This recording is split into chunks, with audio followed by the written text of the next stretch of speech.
Olha só que interessante. Hoje a gente vai mergulhar numa ideia que, cara, tá no coração da história da filosofia. Essa tentativa de controlar o próprio conceito de diferença. É como se a razão olhasse para a diferença e visse uma força meio caótica, sabe? Perigosa até. E a gente vai ver como ela tentou domar esse monstro. E tudo começa com essa pergunta, que é quase uma provocação. A diferença é um mal? Isso já muda tudo, né? Porque, de repente, a diferença deixa de ser só uma coisa que existe no mundo. Ela vira um problema. Um problemão que precisa ser resolvido. Quase como se fosse uma maldição mesmo. Bom, e o nosso caminho vai ser esse aqui. Primeiro a gente entende essa maldição da diferença. Depois, a gente vê a solução da representação. Em seguida, as 4 ferramentas para isso funcionar. Daí a gente chega no ápice da coisa com Aristóteles. E, no final, a gente vai se perguntar, mas será que a diferença precisava mesmo ser salva?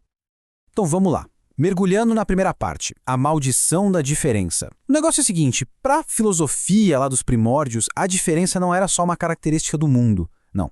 Era vista como um problema fundamental, sabe? Uma bagunça, uma desordem que precisava urgentemente de uma solução. E a imagem que usam para isso é muito forte.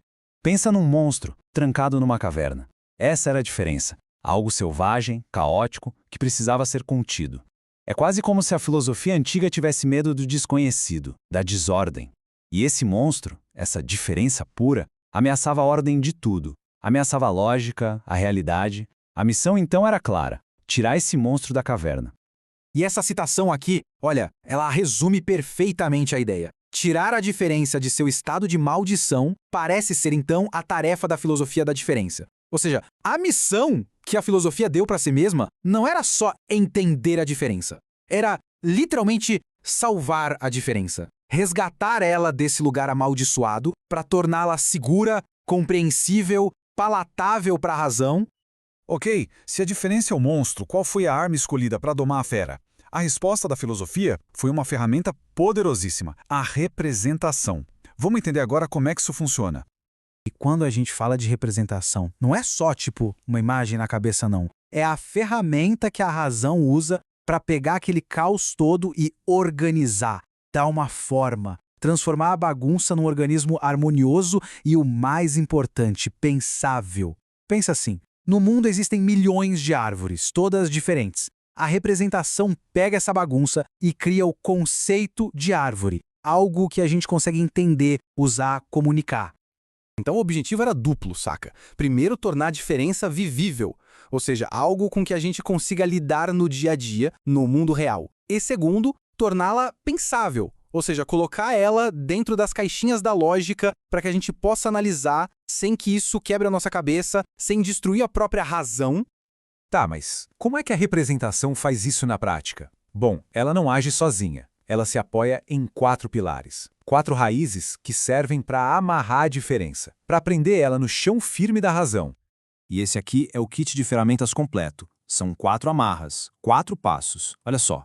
Primeiro, a identidade. A gente dá um nome, cria um conceito para a coisa. Depois, vem a analogia. A gente compara com outras coisas que já conhecemos. Em terceiro, a oposição. A gente define o que aquilo não é para criar um contorno claro. E por último, a semelhança. A gente junta com outras coisas parecidas e cria uma categoria. Pronto, a diferença está enjaulada. Todo esse processo de 4 passos tem um nome. É mediatizar a diferença. O que isso quer dizer? Basicamente é colocar um intermediário, a razão, entre a gente e a diferença bruta, selvagem. A partir daí, a gente não lida mais com a diferença direto.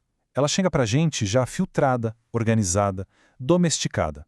E esse processo todo nos leva a um, digamos, momento de ouro da filosofia grega. É aqui que entra em cena Aristóteles, que levou essa busca a outro nível. Ele não queria qualquer diferença. Ele queria a diferença perfeita para o pensamento. É como se Aristóteles fosse um tipo de inspetor de qualidade do pensamento. Ele sacou que nem toda diferença é útil.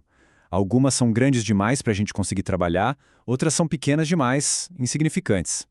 Ele queria achar a diferença na medida certa, a diferença perfeita, para construir conceitos que fossem claros e sólidos. E aqui a gente vê bem esse problema da escala. Por exemplo, a diferença genérica. Sei lá, a diferença entre uma pedra e um sentimento. É grande demais, não dá para comparar, não dá para opor, não serve. Do outro lado, a diferença individual, tipo a diferença entre duas folhas idênticas na mesma árvore. É pequena demais, também não ajuda a gente a definir nada. O pulo do gato era achar o meio termo. É aí que Aristóteles chega e diz: achei. Ele afirma que existe sim uma diferença que é, ao mesmo tempo, a maior e a mais perfeita. Não só útil, mas ideal para essa tarefa de definir as coisas, de construir conhecimento. E o raciocínio dele é uma escadinha. Olha só. Primeiro, de todas as diferenças, a mais forte é a oposição. Segundo, dentro das oposições, a mais perfeita é a contrariedade, tipo quente e frio, que podem existir na mesma coisa. Terceiro, essa contrariedade fica ainda mais poderosa quando acontece dentro de um mesmo grupo, de um mesmo gênero. Então, o ponto-chave é esse aqui, a contrariedade no gênero. Não é qualquer oposição, é aquela que divide a essência de um grupo. O exemplo é perfeito. Dentro do gênero animal, a gente tem os contrários pedestre e alado. Essa oposição não é aleatória, ela cria duas subcategorias super importantes dentro dos animais. E pronto, tá aí a grande resposta de Aristóteles. A diferença perfeita, a maior, a mais poderosa, é a diferença específica. É ela que permite a gente criar as espécies dentro de um gênero. É a ferramenta máxima de classificação. Isso é a base de tudo, da biologia até a forma como a gente organiza arquivos no computador. É, no fim das contas, o grande triunfo da razão sobre o caos. Ok? A gente fez todo esse caminho para entender como domar o monstro. Mas aí vem a virada de chave. Depois de construir essa máquina lógica incrível, a gente é convidado a dar um passo para trás e perguntar: peraí, a gente estava fazendo a pergunta certa desde o começo? É aqui que a coisa toda se questiona. E se a ideia inicial, a premissa, estiver toda errada? Será que a diferença é mesmo um mal? Por que a gente precisa colocar isso em termos morais, de maldição, de salvar alguma coisa? E a pergunta mais forte talvez seja: será que toda essa engrenagem de seleção foi uma solução para um problema que a própria filosofia criou para poder resolver? E se a diferença não for um monstro, mas uma força criativa, dinâmica, que move o mundo?